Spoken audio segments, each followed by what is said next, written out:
Good morning दोस्तों। जय हिंद, जय भारत दोस्तों। नमस्कार, आदाब।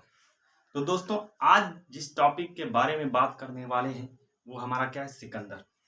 सिकंदर के बारे में इतिहास के अंदर जब बात करते हैं तो सिकंदर के पिता का नाम था। पहला क्वेश्चन तो यहीं से बन जाता है, सिकंदर के पिता का नाम था।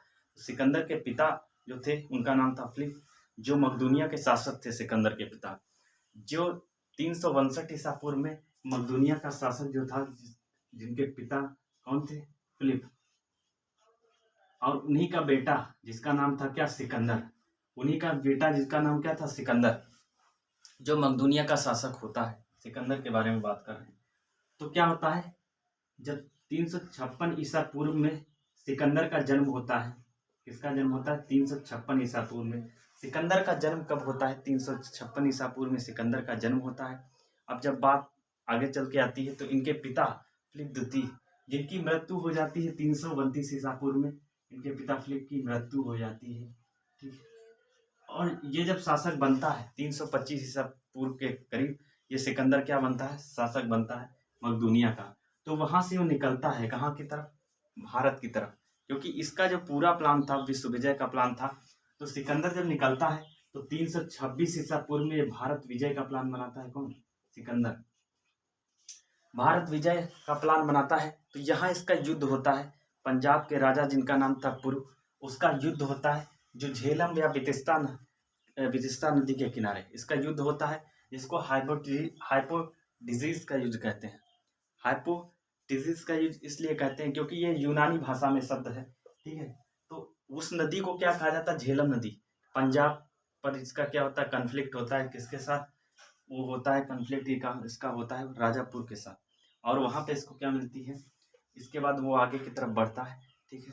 उसी का जो राजदूत होता है, जिसको सेल्यूकस निकेटर, जो एक यूनानी था, चंद्रगुप्त मौर्य के दरबार में बाद में आता है। लेकिन जब बात करते हैं यहाँ पर तो इसके क्या थे, सेनापति, जो सिकंदर का सेनापति था, जिसका नाम था नियार्कस। नियार्कस क्या था, सिकंदर का जल सेनापति था। सेलुकस निकेटर जो था वो थल पर सेना का संचालन कर रहा था, लेकिन नियार्कस क्या था, ये जल पर जो है सेना का संचालन कर रहा था। इसके पास दो सेनाएं थी, एक जल सेना, दूसरी थल सेना। तो जल के जरिए जो सेना का नेतृत्व कर रहा था उसको नियार्कस बोलते हैं। नियार्कस क्वेश्चन ये पूछा जाता है, जल सेनापति कौन था, नियार्कस। और ये क्वेश्चन एक ये बन जाता है कि जो थल से सेना का संचालन कर रहा था वो सिकंदर की सेना का संचालन और सेलुकस निकेटर, जो चंद्रगुप्त मौर्य, जिसने अपनी बेटी कार्निया, इसको हेलना, उसकी शादी किसके साथ कर दी, चंद्रगुप्त मौर्य के साथ कर दी। कंधार, हैरत, मकान, ये उसको 4 राज्य स्टेट में दे दिया। बद उसके फलस्वरूप चंद्रगुप्त मौर्य ने क्या किया, 500 हाथी इसको उपहार में दे दिए। बात यहाँ तक खत्म हो जाती है।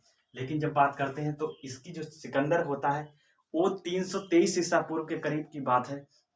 सिकंदर की बेबीलोनिया में क्या होती है, यहाँ से लौटते समय इसकी मृत्यु हो जाती है 323 ईसा पूर्व में। सिकंदर की जब मृत्यु हो जाती है 323 ईसा पूर्व में, उसके बाद क्या होता है, ये जब लौट रहा था पश्चिमी तट पर तो वहां पर एक नगर बसाता है। सिकंदर के घोड़े का नाम क्या था, बाव के फेला। ये सिकंदर के घोड़े का नाम था।